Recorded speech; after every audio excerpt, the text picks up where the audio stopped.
You guys ready? This is going to be really quick. All right, I'm going to tell you a story. And it's a story about my day, but it might also be your day. I wake up, I grab my phone, I check some email, I catch up on text from last night, maybe Twitter, maybe for you it's Facebook, blog posts, news, and now I'm plugged in and ready to get going on my day. So let's get to work. I could work on this project, or this project, or this project. The client has already emailed me 5 times since last night, but right now I need to actually talk to a different client. I could email her, or I could have an instant message conversation or a video chat or maybe a phone call. But right now someone's bugging me on Twitter and I've got to get back to them. And then that other client calls and his request is really reasonable, but it's really urgent and I've got to drop everything that I'm doing. And what was I doing?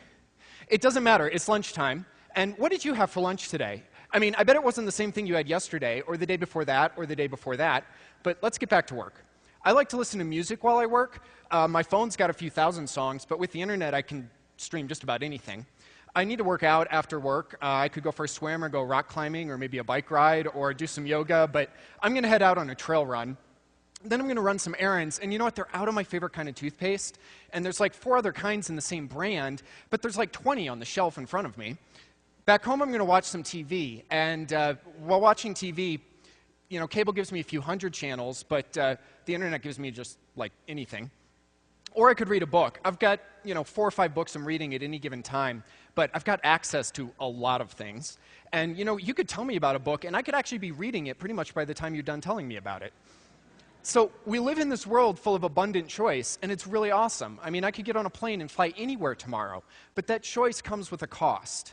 That toothpaste example, we're finding that consumers, when faced with too much choice, are actually choosing not to choose.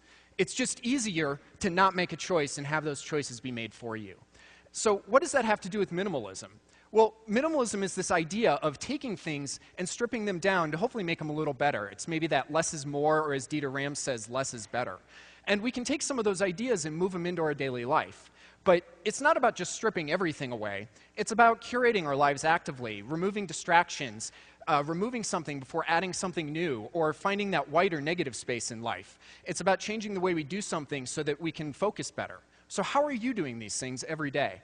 Are you just frozen when you have to choose new toothpaste? Do you constantly lose focus or add way too much to your life? We want to live really full lives, and that's the way we should do it. But part of living a full life is finding negative space. It's finding a way to process our day. For me, that's every day when I get to go for a run and just let my mind wander. So I'm going to leave you with this one question. In your daily life, what is your negative space? Thank you.